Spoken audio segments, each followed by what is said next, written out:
مفتی مسعود صاحب نے کتنے جھوٹے دعوے، جھوٹی نسبتیں اور غلط باتیں کی ہیں، وہ آپ یہ 1.5 گھنٹے کی ویڈیو دیکھ کے اندازہ لگا سکتے ہیں۔ بہت ہی جینون کرٹیسزم ہے، شاید اس سے پہلے کبھی اس طرح سے کرٹیسائز ہوئے ہوں، جبکہ یہ دوسروں پر الزام لگاتے ہیں کہ تشدد برتتے ہیں فروعی مسائل میں، اور ان کا مسئلہ یہ ہے کہ یہ خود اس طرح کے مسائل میں بڑے ہی جذباتی ہو کر کے اور سخت انداز میں بات کر رہے تھے۔ میں یقین کے ساتھ کہہ سکتا ہوں کہ اگر آپ نے یہ 1.5 گھنٹے کی ویڈیو کھلے ذہن سے دیکھ لیا تو آپ کا اعتبار اٹھ جائے گا ان کی شخصیت سے۔ تو ٹائم نکال کر کے ضرور اس ویڈیو کو پورا دیکھیں۔ تو یہ تراویح کی نماز کیا کام کرنا ہے بھائی؟ اور تراویح 20 رکعتیں ہیں، 8 رکعتیں بولو نہیں۔ حضرت عمر سے 2 روایتیں، ایک 8 والی اور ایک 20 والی، کہ حضرت عمر نے کتنی دیکھو نبی صلی اللہ علیہ وسلم نے تراویح کی کتنی رکعتیں پڑھی ہیں، کوئی بے غبار حدیث میں ہمیں اس کا تذکرہ نہیں ملتا۔ دیکھیں انہوں نے کہا ہے کہ اللہ کے نبی صلی اللہ علیہ وسلم نے کتنی رکعت پڑھی ہیں، کسی حدیث میں نہیں ملتا ہے، یا انہوں نے ایک لفظ کہا ہے بے غبار، بے غبار حدیث میں نہیں ملتا ہے۔ اب یہ بھاری بھرکم الفاظ بول کے پتہ نہیں کیا ثابت کرنا چاہتے ہیں، کھل کے کہیے نا، کھل کے کہیے بے غبار سے کیا مطلب ہے؟ مطلب ایسا لفظ بول کے کنفیوز کر رہے ہیں پبلک کو کہ آپ کہہ رہے ہیں کہ کسی بھی بے غبار حدیث میں نہیں ملتا، مطلب حدیث میں ملتا ہے لیکن آپ کی نظر میں بے غبار ہے وہ، آپ کہنا کیا چاہتے ہو؟ اس کو کھول کے بتاؤ نا، مطلب کتنی چالاکی سے، ہوشیاری سے آپ نے بیوقوف بنا دیا پبلک کو۔ بے غبار حدیث میں نہیں ملتا ہے، آپ یہ کہتے ہیں کہ صحیح حدیث میں نہیں ملتا ہے، اگر اس طرح بولتے تو شاید کوئی بولتا ہے کہ بھئی حدیث تو ہے لیکن ان کی نظر میں صحیح نہیں۔ تو حقیقت یہ ہے کہ اللہ کے نبی صلی اللہ علیہ وسلم نے کتنی رکعت پڑھی ہیں، یہ 2 کتابوں میں، یہ روایت 2 کتابوں میں موجود ہے، بلکہ اور بھی کی کتابوں موجود ہے، 2 اہم کتابیں ہیں۔ اس میں ایک کتاب کون سی ہے؟ صحیح ابن خزیمہ، اور دوسری کتاب صحیح ابن حبان۔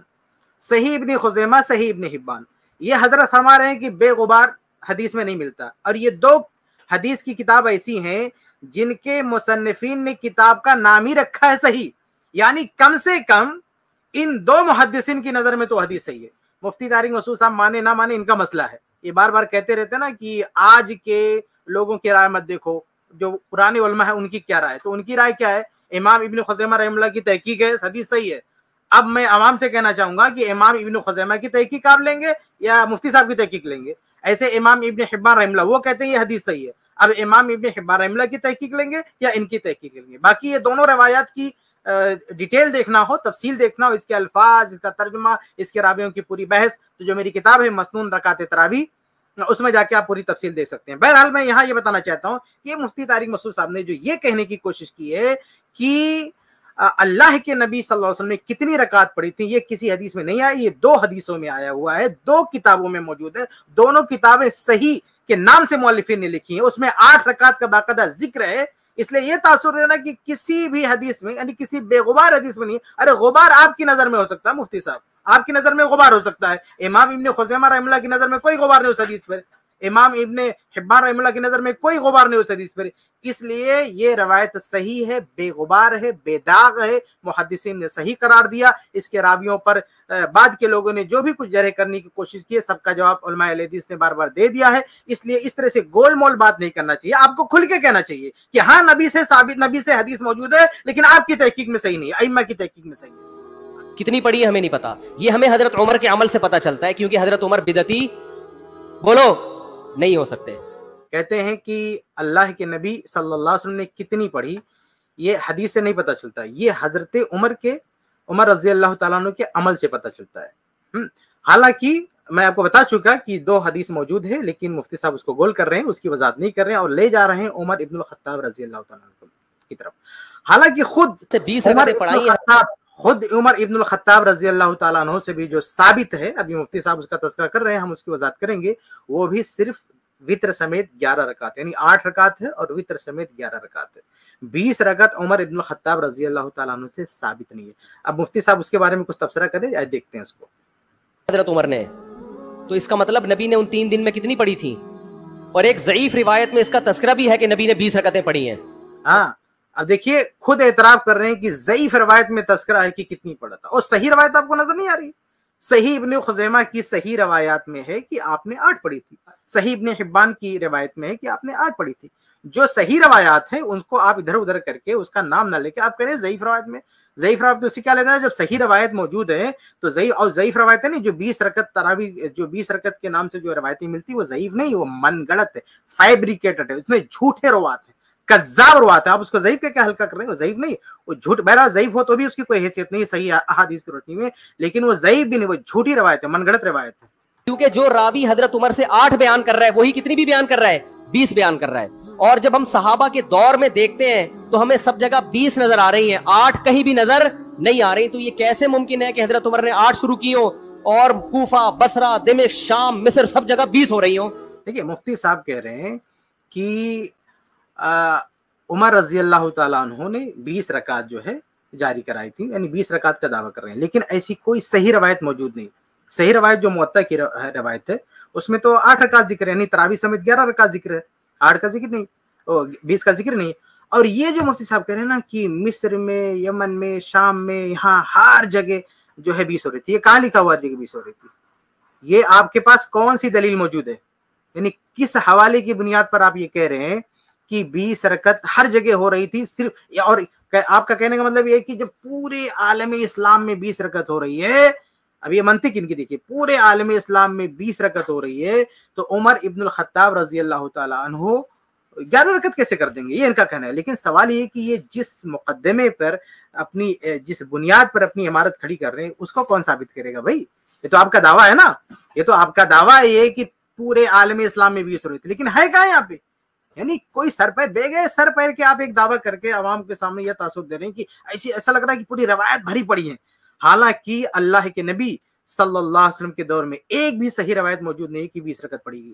صحابہ رضی اللہ تعالی عنہم میں سے کسی ایک بھی صحابی سے ثابت نہیں ہے کہ 20 رکعت تراویح پڑی. جب عمر ابن الخطاب رضی اللہ تعالیٰ عنہ نے 11 رکعت موطا کی روایت کے مطابق 11 رکعت کا حکم دیا پڑھنے کے لیے، تو اس وقت جب وہاں پہ 11 رکعت ہو رہی تھی مسجد نبوی میں، تو اس کے علاوہ عالم اسلام میں کہیں 20 رکعت ہو رہی ہو، اس چیز کا ثبوت دینا مفتی صاحب کی ذمہ داری ہے. ورنہ یہ تو صرف دعویٰ ہے، یہ تو صرف دعویٰ ہے کہ ہر جگہ 20 ہو رہی ہے تو یہ 8 کیسے ہو سکتے؟ ارے 20 کہاں ہو رہی ہے؟ آپ کوئی ایک تو حوالہ بتائیں کہ 20 ہو رہی ہے. آپ ہو سکتا ہے آپ کہیں کہ باقی جگہوں پہ 8 ہو رہی ہے، بتاؤ. ارے بھائی باقی جگہوں پہ 20 ہو رہی ہے، آپ بتائیے. جب عمر ابن الخطاب رضی اللہ عنہ سے ثابت ہو گیا مرکزی جگہ پر، یا جو خلافت کا مرکز ہے، جب وہاں پہ ثابت ہو گیا، یعنی خلیفہ کا یہ آرڈر آ گیا کہ 11 پڑھنا ہے، تو ظاہر سی بات ہے کہ جب خلیفہ کا آرڈر آیا ہے، ان کی طرف سے تاکید آئی ہے، تو پورے عالم اسلام کا مسلک وہی ہوگا، الا یہ کہ آپ اس کے خلاف ثابت کر دیں، الا یہ کہ آپ اس کے خلاف ثابت کر دیں.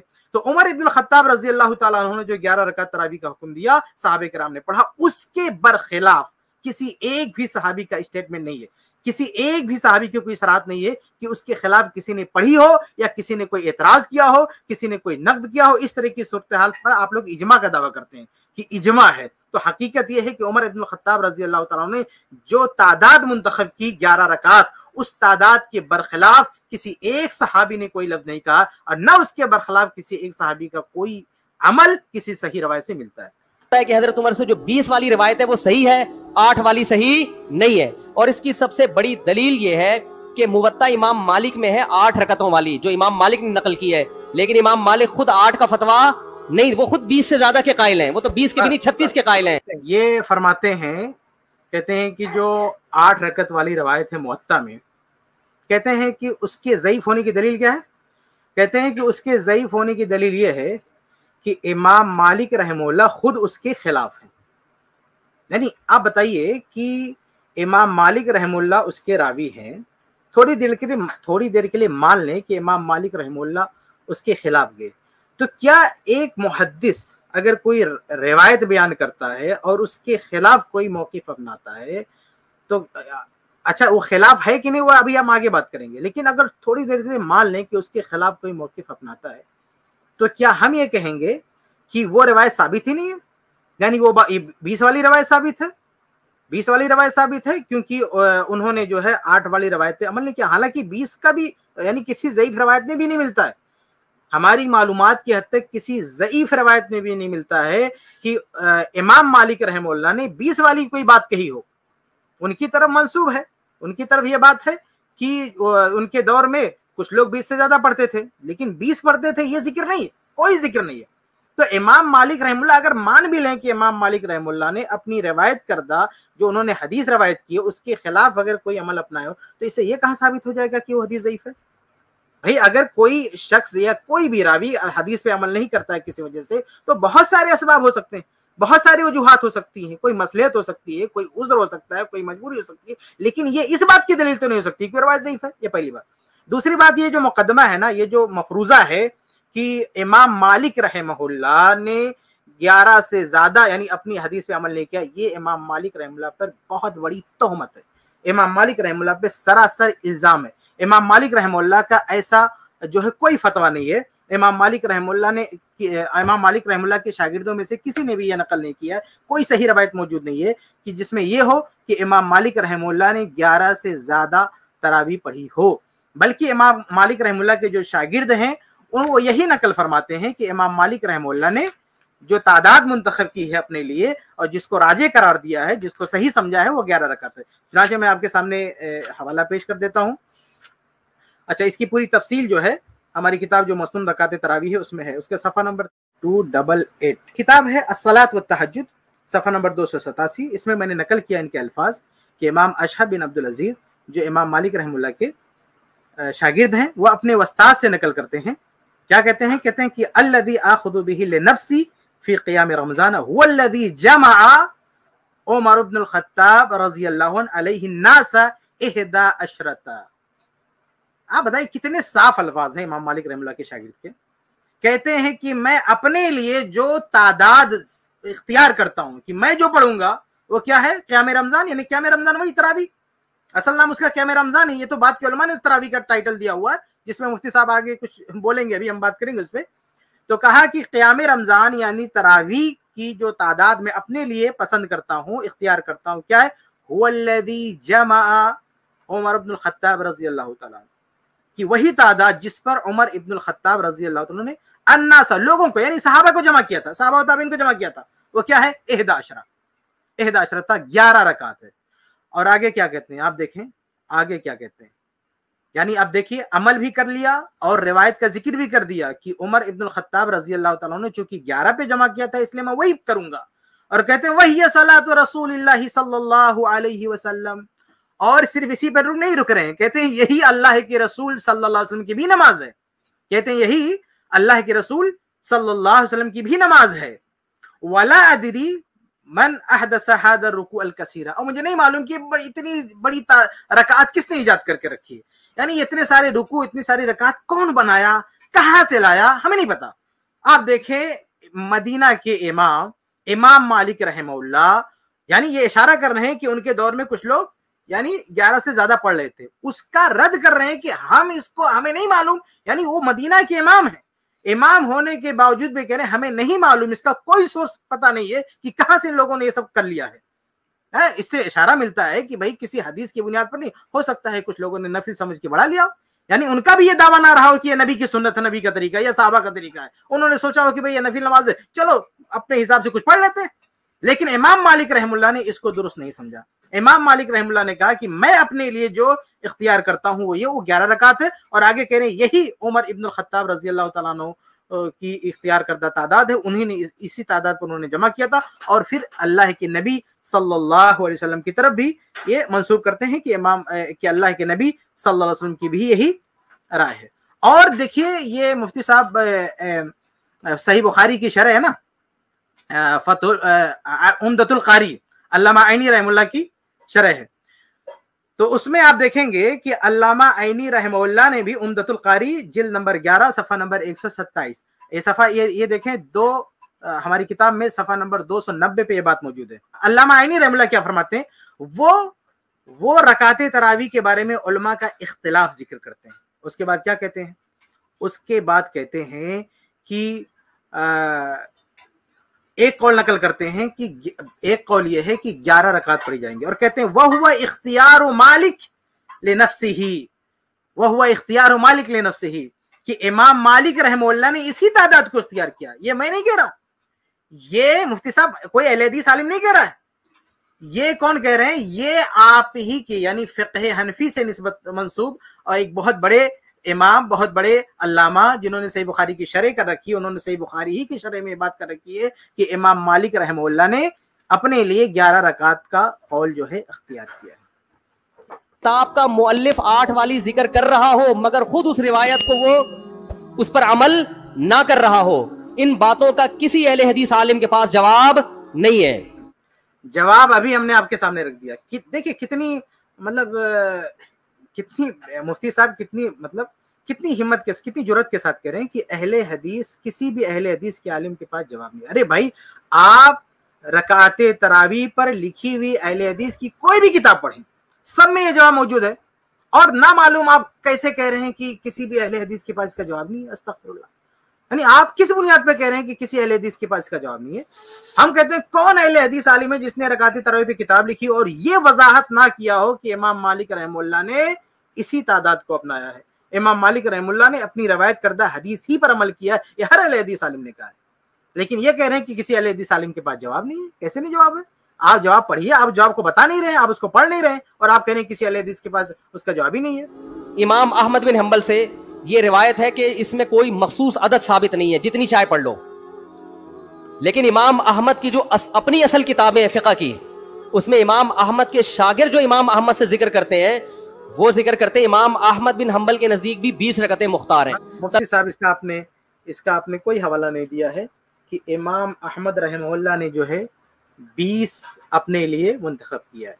تو امام احمد رحمہ اللہ کے کسی بھی شاگرد نے ہماری معلومات کی حد تک ایسا ان سے نقل نہیں کیا ہے کہ امام احمد رحمہ اللہ نے یہ کہا ہو کہ 20 رکعت ہم اپناتے ہیں، بلکہ امام احمد رحمہ اللہ کا اس سلسلے میں جو قول ہے پوری دنیا جانتی ہے، سارے علماء جانتے ہیں کہ وہ یہ کہتے تھے کہ اس بارے میں کوئی متعین تعداد نہیں ہے۔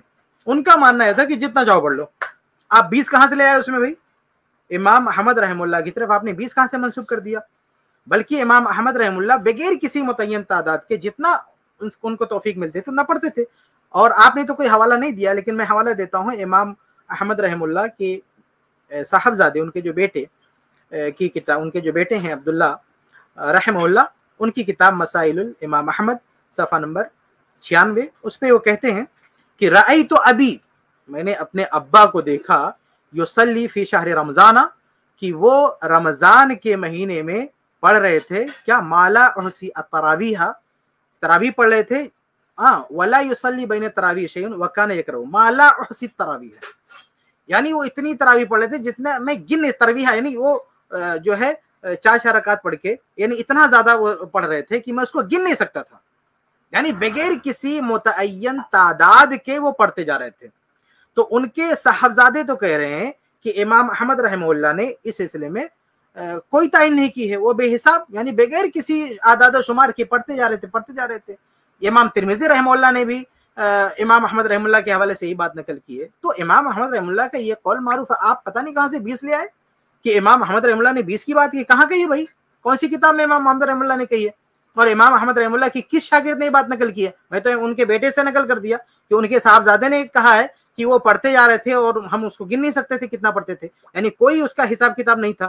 لیکن آپ کہہ رہے ہیں کہ نہیں وہ 20 پڑھتے تھے، تو کہاں پہ یہ لکھا ہوا کہ 20 پڑھتے تھے؟ تو بہرحال آپ نے کوئی حوالہ نہیں دیا، بغیر حوالے کی بات کی ہے۔ ابھی فقہ حنبلی میں تراویح کی رکعتیں کتنی ہیں؟ 20، اور امام ابو حنیفہ کے نزدیک بھی۔ مفتی صاحب آپ نے امام ابو حنیفہ رحمہ اللہ کی بات کہی ہے، ایک منٹ، تو امام ابو حنیفہ رحمہ اللہ بھی 20 کہتے تھے، یہ بات کہاں لکھا ہے؟ امام ابو حنیفہ رحمہ اللہ نے 20 رکعت کی بات کہی ہے، یہ بات آپ نے کہاں سے نقل کی ہے؟ یعنی امام ابو حنیفہ رحمہ اللہ کے کس شاگرد نے نقل کیا کہ امام ابو حنیفہ رحمہ اللہ نے کہا کہ 20 رکعت تراویح پڑھو، یا وہ 20 رکعت تراویح پڑھتے تھے؟ بغیر دلیل کے آپ نے یہ بات کہہ دی ہے۔ میں آپ کو بتاؤں، دیکھیے امام ابو حنیفہ رحمہ اللہ کے تعلق سے، یعنی رکعت تراویح کی بابت، یعنی رکعت تراویح سے متعلق ہماری معلومات کے حد تک کوئی قول صحیح سند سے ثابت نہیں ہے کہ امام ابو حنیفہ رحمہ اللہ نے کچھ کہا ہو کہ کتنی رکعت تراویح ہے، اس بارے میں کچھ بھی نہیں ملتا ہے۔ ہاں، ان کے جو شاگرد امام محمد، انہوں نے 11 رکعت تراویح کا ذکر کیا، اسی کو اپنایا۔ تو ہماری جو کتاب ہے صفحہ نمبر 292 پہ میں نے اس کا ذکر کیا ہے۔ دیکھیے امام محمد جو فقہ حنفی کے امام ہیں، ان کی جو کتاب ہے موطا محمد، جو ان کی کتاب ہے صفحہ نمبر 91، اس میں انہوں نے باب قائم کیا ہے۔ کیا باب ہے؟ باب قیام